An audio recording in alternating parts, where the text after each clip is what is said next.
Lesson 3.6, Rational Functions. This goes in a much different direction than lesson 3.4 and 3.5, but there is a tie to chapter 3, which is why it's in chapter 3.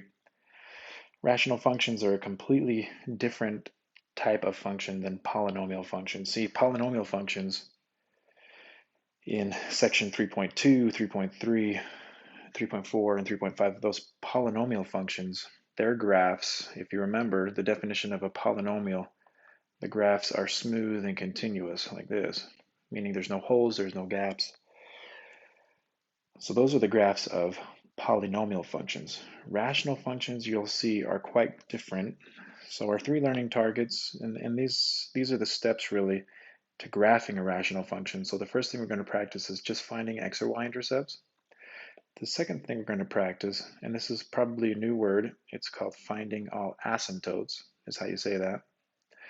And once we've practiced these two, we're ready to graph a rational function.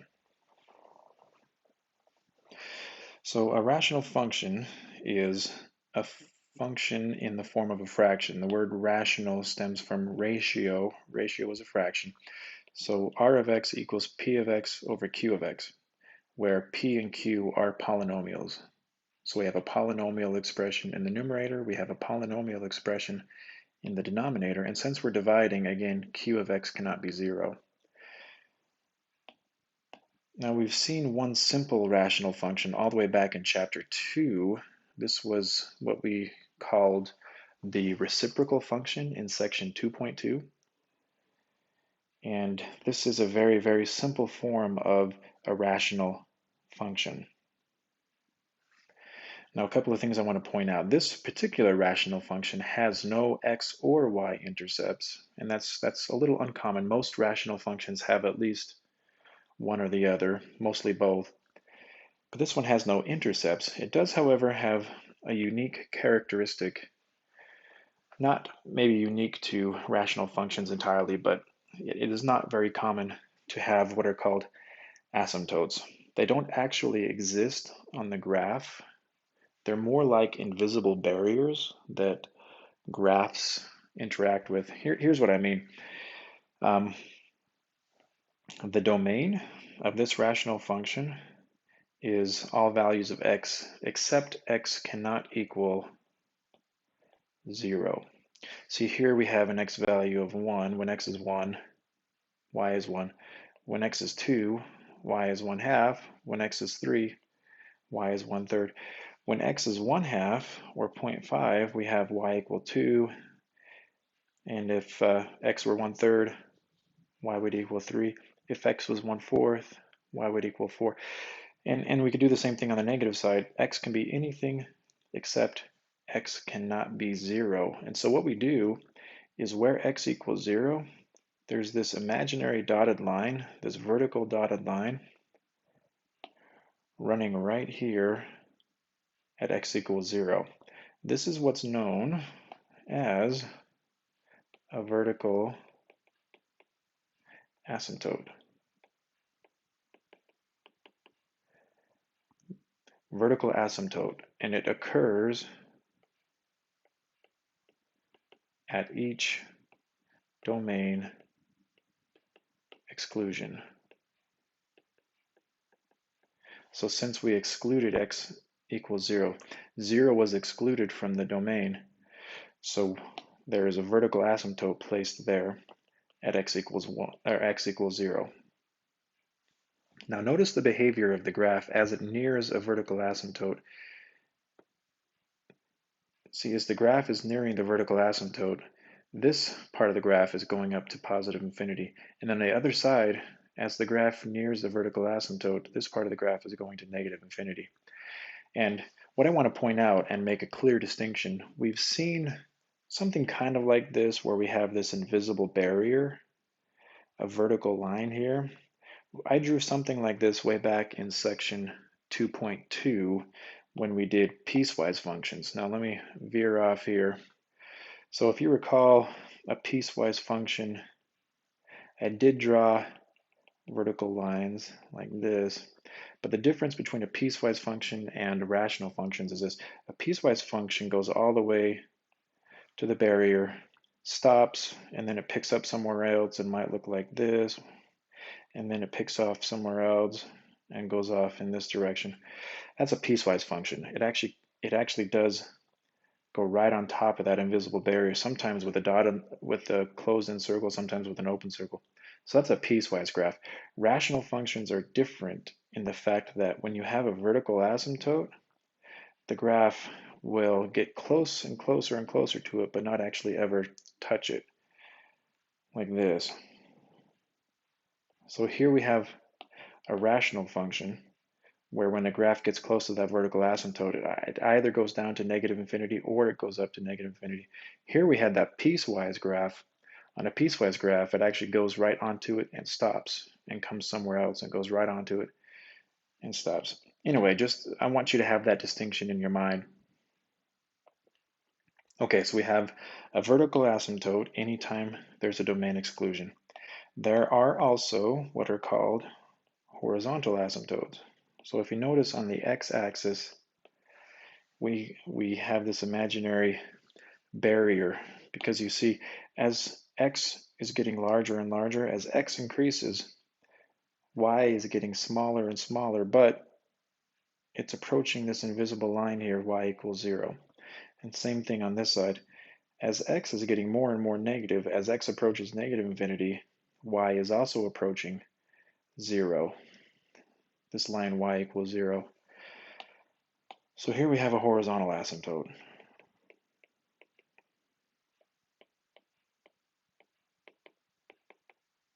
In this case, it's the line y equals 0. So back at our learning targets, when I said, all right, the second one is finding all asymptotes, this is what I'm talking about, the vertical or the horizontal asymptote. And I've got another example here. R of x equals 1 over x minus 1. Now, this minus 1 is what we would consider, or the terminology I have used in this course so far, is inside the function. See, this is a transformation. It's changing the graph. And the transformation occurs inside the function. And if you remember from section 2.6, any transformation that occurs inside the function moves the graph left or right. So this is going to move the graph right 1 unit. Also, if we consider the domain, x cannot be positive 1. So there is an exclusion. X cannot be 1. And so what we do is we put a vertical asymptote at x equals 1. And here's how we show that it's shifted to the right 1 unit. For this graph here, the vertical asymptote was at x equals 0, but when we had this transformation of to the right 1, the vertical asymptote moved to the right 1 unit, moving the whole graph to the right 1 unit. Now here we have a y-intercept, and you find the y-intercept the same way you find the y-intercept of any function. To find the y-intercept, you let x equal 0. Sorry, here's x. To find the y-intercept, you let x equal 0. And if this x is 0, you have 0 minus 1, which is negative 1, and then 1 divided by negative 1 is negative 1. Now, the horizontal asymptote is still in the same spot here.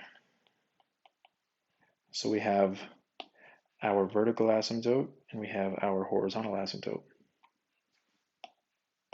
And I'm just showing you some different examples. We're actually going to learn how to find all of these asymptotes and intercepts here in a lot more detail here in just a little bit. Here's another one, 1 over x plus 1. Now, the plus 1 here is outside the function. And anything, if you recall from section 2.6, anything that occurs outside the function is going to move the graph up or down. Now 1 over x plus 1 can also be written in this form, x plus 1 over x, and this is how it's going to be written in your textbook. I just wrote it like this to illustrate that the plus 1 is a vertical shift up 1 unit. So the domain exclusion is x cannot be 0. So you notice here I have my vertical asymptote back where it should be at x equals 0. But we had that vertical shift up 1 unit. So now the horizontal asymptote has moved up 1 unit to y equals 1. So we have our vertical asymptote at x equals 0. That's our domain restriction. And then it's moved up 1 unit because we had a plus 1 as our vertical shift. Now let's see, putting them both together here, we have a domain exclusion here. X cannot be positive 1. So because of the domain there. So we've got a vertical asymptote at x equals 1. But then we have a horizontal asymptote at x equals positive 1. And you can see also that we have an x-intercept of negative 1 and a y-intercept of negative 1. So these are the things we're going to be doing in this lesson, is graphing using these techniques. First, we need to find intercepts, x and y-intercepts. Then we need to find horizontal and vertical asymptotes. And then we've got to try to piece these graphs together. So this is what we're going to be doing in today's lesson, is graphing these rational functions. So the first learning target was finding intercepts. And luckily, like I said, it's the same techniques to finding intercepts with any other type of function. So to find the y-intercept, you let all the x's equal 0. To find the x-intercept, or intercepts, there could be more than one x-intercept, you simply let y equal 0. So as an example, we're not going to graph any of these yet, we're just finding intercepts. For part A, let's start with the y-intercept. To find the y-intercept, we need to let x equal 0. So if I put a 0 here and here, if I put a 0 for both of those x's, I'm going to have 0 plus 2, which is 2, and then 0 minus 4, which is negative 4. That's negative 1/2, so the y-intercept is the point 0, comma, negative 1/2. Now to find the x-intercept, you need to let y equal 0, and when we're dealing with function notation, remember, r of x is the same thing as y, and so that's what needs to be 0. So again, to find the x-intercept, you let r of x equal 0 and then solve the equation. So it's the equation 0 equals x plus 2 over x minus 4. Now we don't like to solve equations with fractions in them, so if we multiply both sides by x minus 4, we can clear the fraction. And then 0 times anything there on the left side is still 0, so 0 equals x plus 2. Just subtract 2 on both sides and you get negative 2. So the x-intercept is the point 0, whoops, it's a 0 for y. So it's negative 2, comma 0. So we have the x-intercept and the y-intercept. Okay, part B, same directions, we're going to find the x and y-intercepts. So starting with the y-intercept, you let x equal 0. So if you put a 0 in for all of the x's here, you're going to have 0 minus 0 minus 6, which is negative 6, and then 0 minus 1 is negative 1. So you're going to have negative 6 over negative 1, which is 6. So the y-intercept is the point 0, comma 6. The x-intercept, you find, again, by letting y equal 0 or r of x. So you solve the equation 0 equals x squared minus x minus 6 over x minus 1. Clear the fraction out by multiplying by the denominator. So we have 0 equals x squared minus x minus 6. Now we have a quadratic equation, and the three ways to solve a quadratic equation are factoring the quadratic formula, or if there's no middle term, you can solve by square roots. Now, this one factors, so 0 equals x minus 3 times x plus 2. So x equals 3 and x equals -2. So there's actually two x-intercepts. We have the point 3, 0 and the point -2, 0. Those are the x-intercepts. And that's really as simple as it can get, or as difficult as it's going to get, rather, I should say, in finding x and y-intercepts. So again, just to reiterate, to find y-intercept, you let x equal 0. To find x-intercepts, you let y, or r of x, equal 0. Okay, there were the two types of asymptotes. There's the vertical asymptote, which we'll start with, and the horizontal asymptote. And we've talked a lot about finding the vertical asymptote already. The vertical asymptote is when q of x equals 0. Anytime q of x equals 0, that's where you have a vertical asymptote. It's your domain exclusion, is another way I stated it earlier.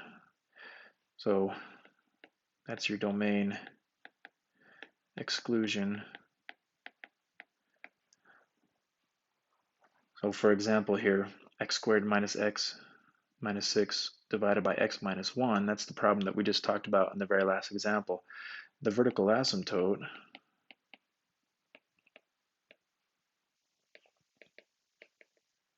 here we have a domain exclusion that x cannot be positive 1. So that is exactly, or that's precisely where you place your vertical asymptote. The vertical asymptote would have an equation of x equals 1. If we were to graph that, and again, we're not graphing the whole entire function, but if we were to graph x squared minus x minus 6 over x minus 1, we already knew that there was a y-intercept at 6, and then we had x-intercepts at, let's see, 3 and -2. So there's our intercepts, and now we could also place a vertical asymptote at x equals 1 right there.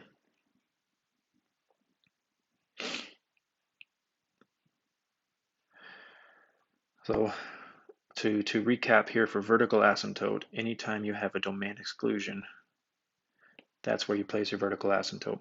And there could be more than one vertical asymptote, and we'll see that here in a couple of examples.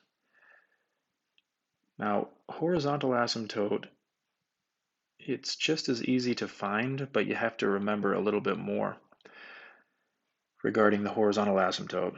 So there's a little bit more to write here. So given a rational function p of x divided by q of x, it depends on the degree of the numerator compared to the degree of the denominator.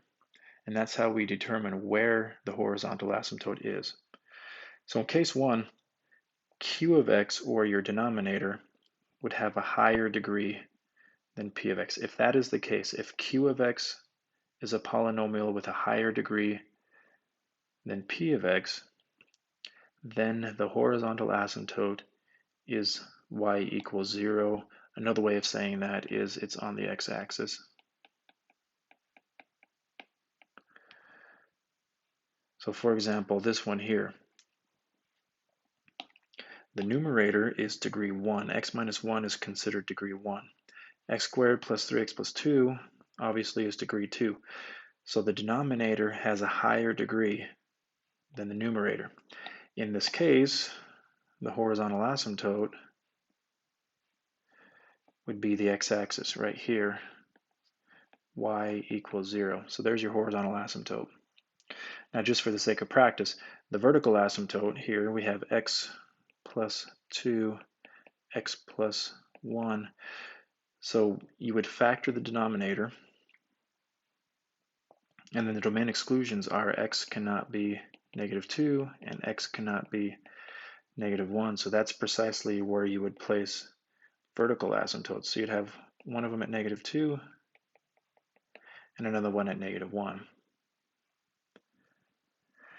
So the recap here is, since q of x, or your denominator, had a higher degree than p of x, that causes your horizontal asymptote to be on the line y equals 0. Okay, the second thing is p of x and q of x have the same degree. So if your numerator and your denominator have the same degree, then the horizontal asymptote is the ratio of leading coefficients. Now I know that can be some confusing mathematical jargon there. So I have an example here. So p of x, or the numerator, is degree 1. 2x plus 3 is a degree 1 polynomial. Q of x, x minus 1, is also a degree 1. So these both have the same degree, which is what this is illustrating. The way that you find the horizontal asymptote in this case is the ratio of leading coefficients. Ratio means divide. Ratio means divide. The leading coefficients would be 2 and 1. Those are the leading coefficients. So what this essentially says is to divide the leading coefficients. 2 divided by 1 is 2. So there's your horizontal asymptote.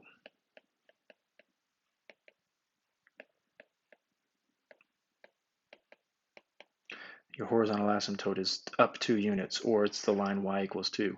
So if we were to begin to graph this rational function, it has a horizontal asymptote that has been moved up 2 units. And then because of the domain restriction here, x cannot be 1, it would also have a vertical asymptote at x equals 1. Okay, the third thing that can happen for horizontal asymptotes is if your numerator p of x has a higher degree. So if p of x has a higher degree than q of x, then there is no horizontal asymptote. So if the numerator has a higher degree than the denominator, there is no horizontal asymptote. You go right on to finding the vertical asymptote. Okay, so now that we've practiced finding intercepts and finding vertical and horizontal asymptotes, we're ready to start graphing rational functions. So the first 2 steps are what we just barely practiced, finding all intercepts and labeling them on the graph, and then finding all asymptotes and labeling them on the graph. The third step is just to plot a few extra points on either side of each vertical asymptote.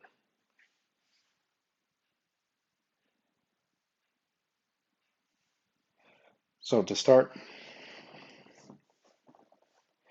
here r of x equals 2x plus 6 over x minus 2.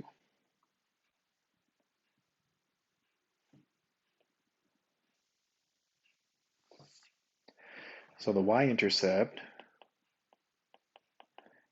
if we let x equal 0, we replace a 0 for this x, leaving a 6 in the numerator, and a 0 for this x, leaving a negative 2 in the numerator. So this would be 6 over negative 2, which is negative 3.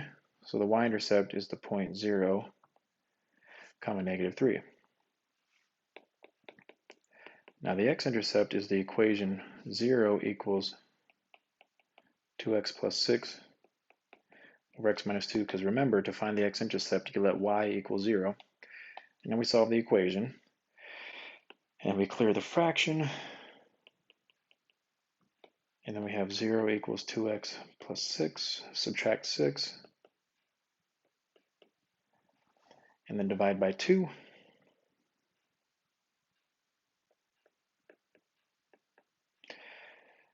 So the x-intercept is the point negative 3 comma 0. Okay, so there's our x and y intercepts. Now I'm going to do the vertical asymptote. So the domain here has an exclusion that x cannot be positive 2. So that's precisely where I'm going to place a vertical asymptote. Vertical asymptote is the line x equals positive 2. Right there. Now the horizontal asymptote, we have to compare the degree of the numerator and the denominator. So the numerator is a degree 1. The denominator is also degree 1. So remember, when the numerator and denominator have the same degree, then you find the horizontal asymptote by making a ratio of the leading coefficients, or dividing the leading coefficients. So 2 divided by 1 is 2. So the horizontal asymptote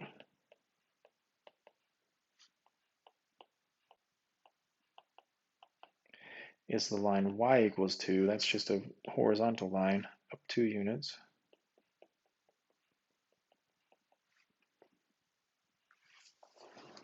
So there's the horizontal asymptote. Now, one thing I had meant to mention earlier, and I need you to pay very close attention to this. I did mention at the beginning of this lesson that when a graph nears a vertical asymptote, it either goes down to negative infinity or it goes up to positive infinity. A rational function will never pass through or land directly on top of a vertical asymptote. That's why a vertical asymptote is here, is to explain a domain restriction. X cannot be 2, which is this vertical line. So the graph is not going to pass through it or land on top of it. It's either going to go down to negative infinity or up to positive infinity. So again, just to reiterate, a rational function's graph will never pass through a vertical asymptote. It is, however, possible, and it happens from time to time, that a graph will cross over and pass through a horizontal asymptote. A horizontal asymptote really is only here to give the graph the shape as x approaches positive infinity and as x approaches negative infinity. The horizontal asymptote is here to say when x is getting towards negative infinity, the y values are getting closer to 2, and same thing here, when x is getting to positive infinity, y values are getting closer to y equals 2. Okay, step 3 is to plot a couple of points on either side of the vertical asymptote. So here we have the vertical asymptote.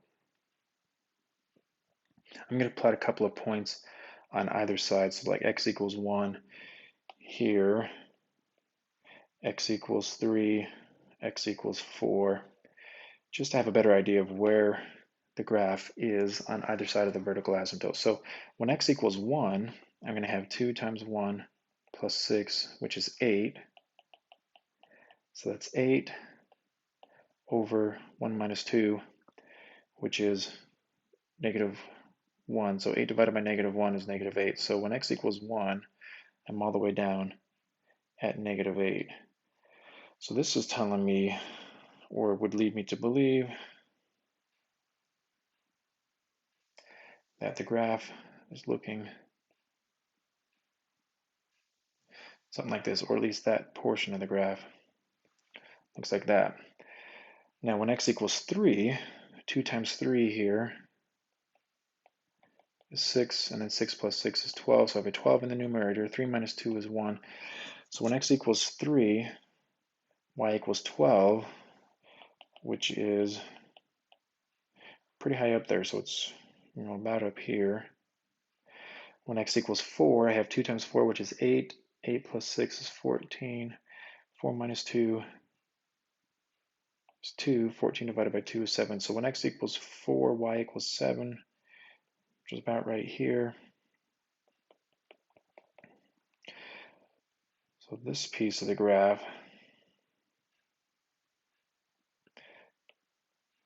looks to be something with this kind of a shape. It kind of scoots along that horizontal asymptote there.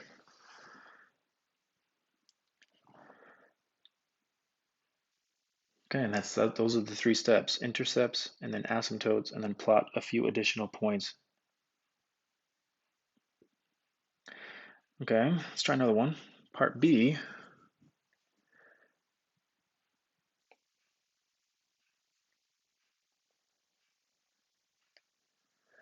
So y-intercept,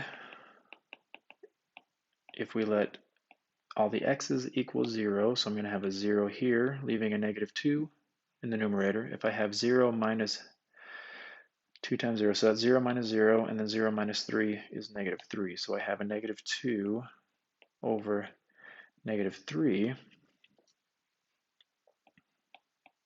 which is 2/3. So 0 comma 2/3 is right about there.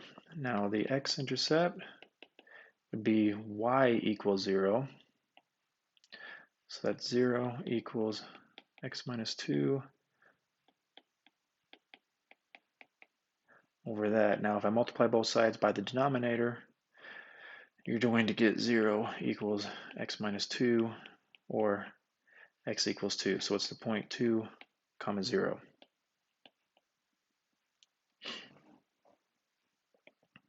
Okay. Now the vertical asymptote, you want to have domain exclusions, and those come from the factors in the denominator. So we need to factor the denominator. I don't want that form. I want x minus 3 and x plus 1. So the domain exclusions are x cannot be 3 and x cannot be negative 1. So there are two vertical asymptotes.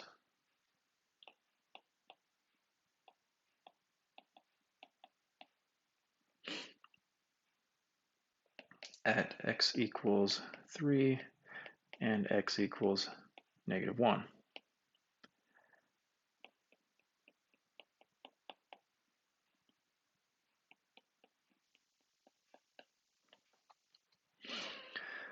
Now horizontal asymptote,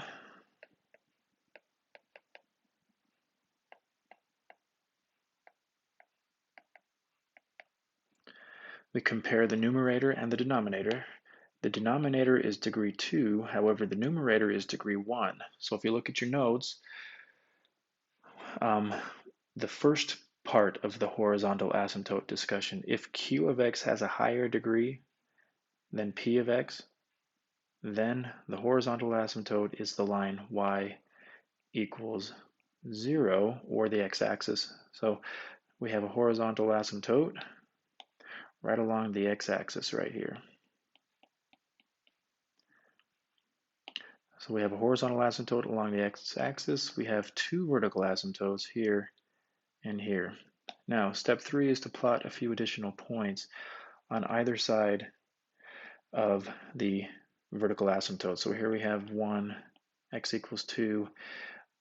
The intercept happens, or the asymptote happens to be there when x equals 3. So I'm going to plot a point when x equals 4 and 5, negative 2, negative 3. Now, in between these two vertical asymptotes, I already have a point plotted here, which is my y-intercept, and I already have a point plotted here, which is my x-intercept, and there is no vertical asymptote between them, so I know that those points are connected. And a graph always passes through a horizontal, or through a y-intercept, and so I know that the graph is going to pass through. And then recall the very first part of the discussion or the video, when on a rational function, a graph nears a vertical asymptote, it doesn't just stop and land on it. Remember, it either goes up to infinity or it goes down to negative infinity. Now I want to have an important, well, discussion means that there's dialogue here. This is really the discussion, but I want to point something out that's important. If I were to claim that this graph is going to come down now to negative infinity, what would have to happen is there would need to be an x-intercept right here to allow the graph to cross through the x-axis. Well, there is no x-intercept right here. So the graph is not going to turn down to negative infinity. It can't cross through the x-axis right here. There's no x-intercept. So the only thing that can happen is this graph would have to come up and go up to positive infinity, like that. And we could also test points if that explanation was a little unclear. We could plot points. The trouble is we'd have to plot decimal values like negative 0.5 or negative 0.6 or negative 0.7. And if you did, you would find that the values for y keep getting higher and higher and higher, leading the graph up to positive infinity. Most students find it more beneficial to consider where the zeros are. So the lack of zeros or x-intercepts right here means that if the graph is above the x-axis, it always needs to be above the x-axis. It can't cross through it. right here. Now a similar argument can be made right here for this x-intercept. It's going to cross through. It doesn't bounce right there, it crosses through. Incidentally, there are some x-intercepts on these types of functions that also bounce, and those would come from multiplicity. This factor right here has no multiplicity, so it crosses through. Anyway, coming back here, so this part of the graph is now nearing a vertical asymptote. So it has one of two options. It can either go to infinity or to negative infinity. Now, if I were to try to claim that this graph is going to somehow turn back up and go to positive infinity, the only way that can happen is if there is an x-intercept right here, and there is not. So this graph is not going to be able to turn up and cross through the x-axis again to go to positive infinity because there's no zero there. The only thing it can do is continue on its path to negative infinity. So there's the middle part of this graph. Okay.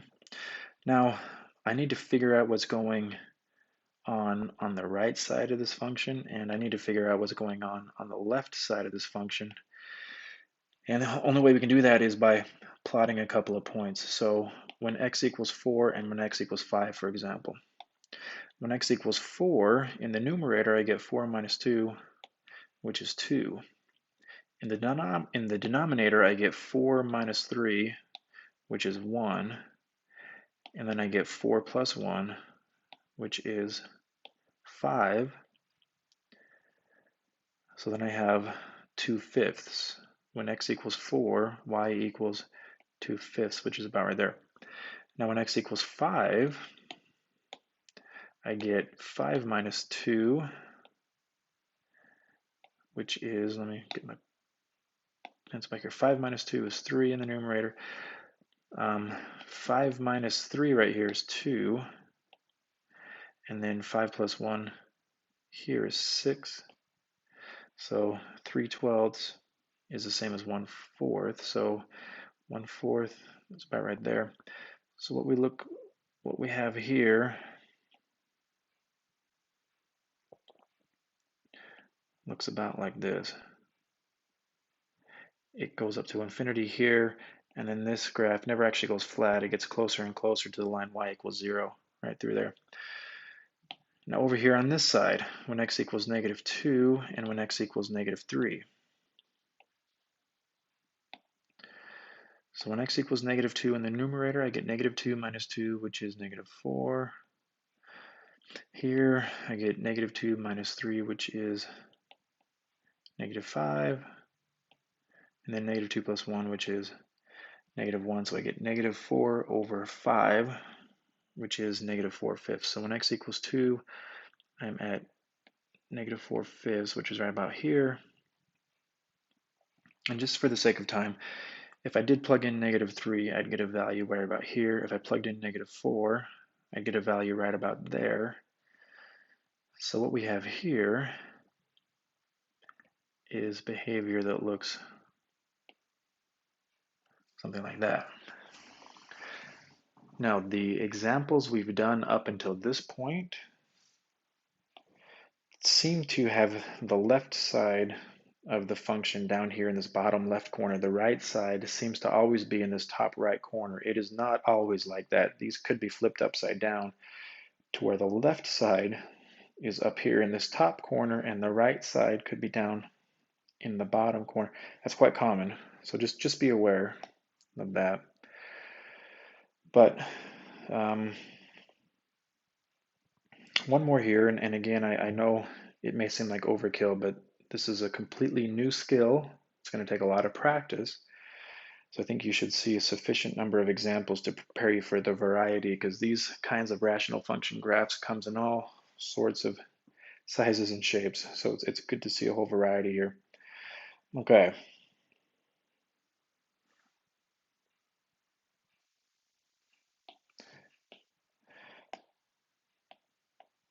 So Y-intercept, if we let all of the x's equal 0, we're going to have negative 12 over negative 2, which is 6. Now the x-intercept is the equation where y equals 0, or when r of x equals 0. And just to save time, here's another way some students have looked at this. This is a fraction, and I think that's pretty obvious.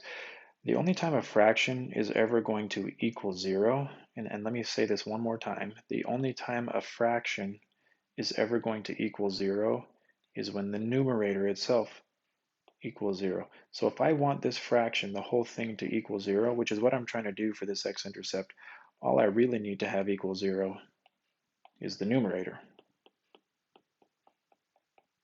That's a quadratic expression which can be factored into x minus 4 and x plus 3. So the x-intercepts are 4, 0 and negative 3, 0.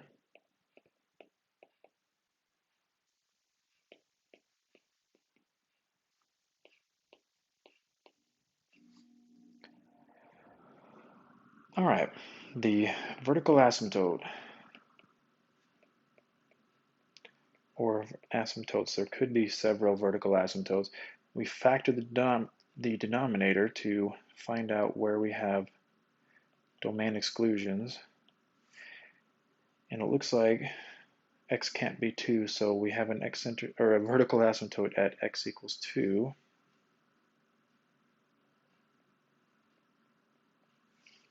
And also, it looks like x cannot be negative 1, so we have another one at negative 1.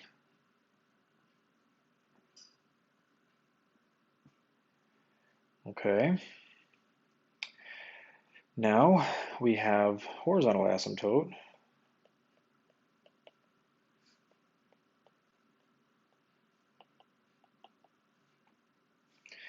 And for that we compare, remember we compare the degree of the numerator and the denominator. So the numerator is degree 2, the denominator is also degree 2, and since these have the same degree, we form a ratio, or we divide leading coefficients. This is 1 divided by 1, so the horizontal asymptote is the line y equals 1.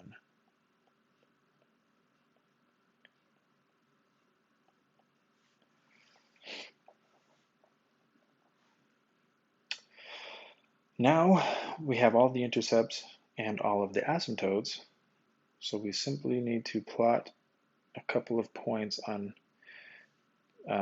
near each vertical asymptote. So here we have a vertical asymptote at 2 and at x equals negative 1. So I'm going to plot a point when x equals 3, when x equals, that's not 2, that's when x equals 1, when x equals negative 2 there. So just a couple of there I'm going to plot. So I'm going to start with x equals 3. Now if we factored also the numerator, which we already did, it was x plus, or x minus 4 rather, and x plus 3. So if I plug in a 3 there, I get negative 1 times 9. And then in the denominator, if I plug in a 3, I'm going to get 3 minus 2, which is 1. And then 3 plus 1 is 4. So negative 9/4 is right about here. So what it looks like we have is something like that. Now I'm going to go to the left side and plot negative 2. I'm going to see where the graph is when x equals negative 2.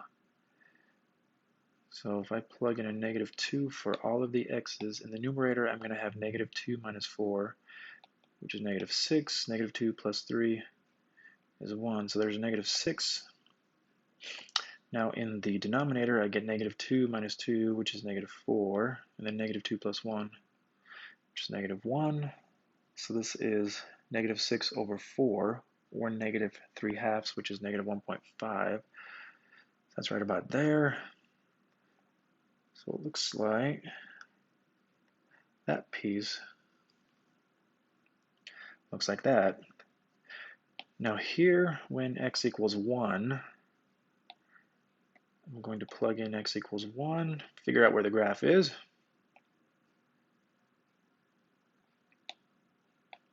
Okay, in the numerator, 1 minus 4 is negative 3. 1 plus 3 is 4, so that's negative 12. In the denominator, 1 minus 2 is negative 1. And then 1 plus 1 is 2. So we have negative 12 over negative 2, which is 6.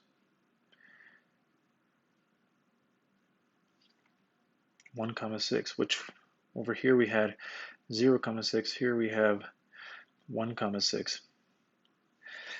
So in the middle here, oftentimes students can get a little confused. It's not just a straight line, because remember, you're never going to cross right through vertical asymptotes.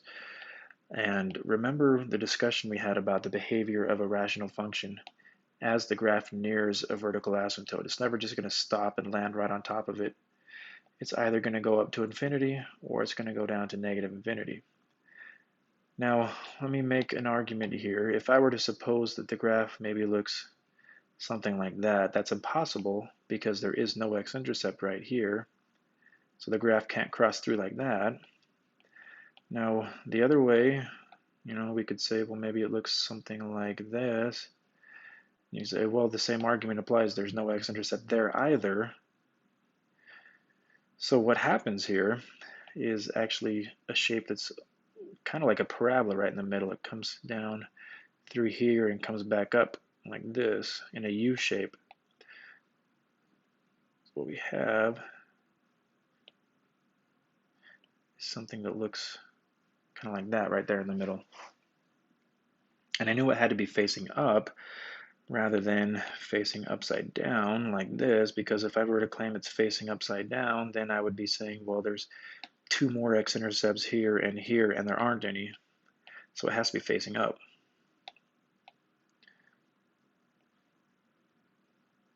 Like that.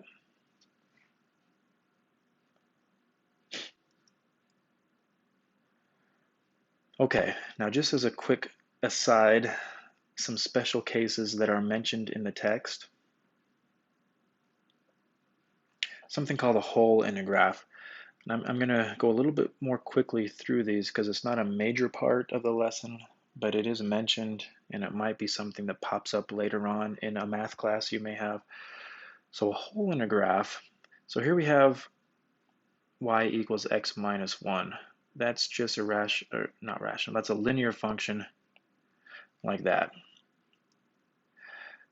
This rational function, which is what we've been talking about in this lesson, if we were to factor the numerator and the denominator, we have x plus 4 times x minus 1 over x plus 4.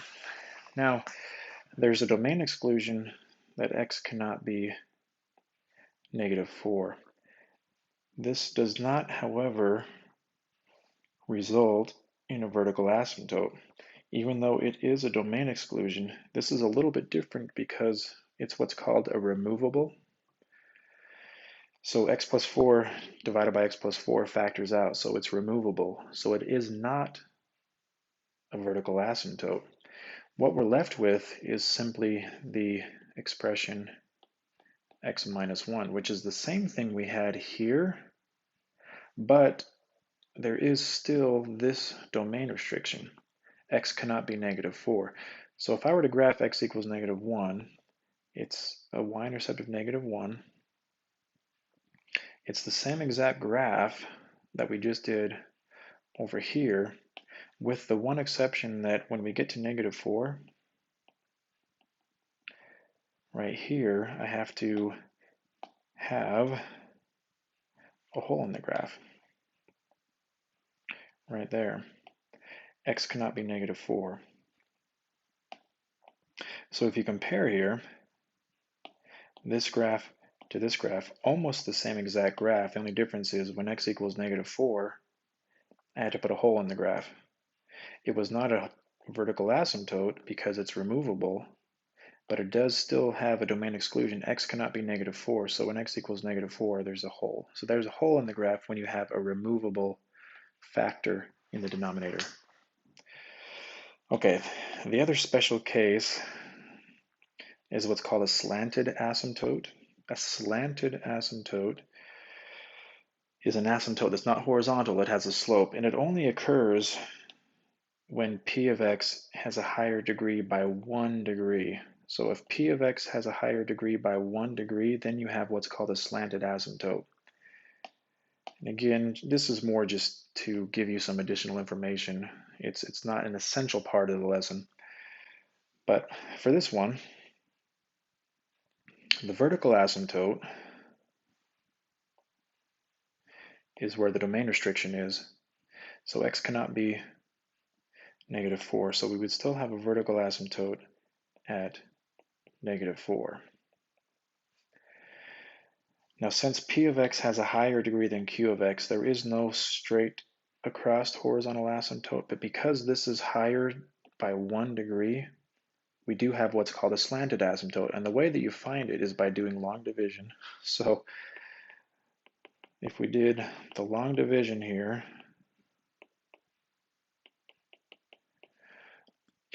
the slanted asymptote is the expression we get as the quotient. That's going to be our slanted asymptote. So the long division here would be x, and then we have x squared plus 4x, and then we subtract that expression and get -x plus 2, so now we have a -1.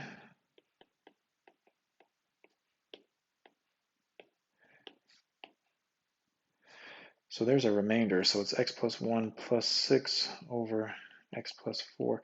So this expression, the quotient there, is the slanted asymptote, and it's just an asymptote that's a linear function that has a slope. So at -1 and then a slope of 1, so our slanted asymptote would look something like this.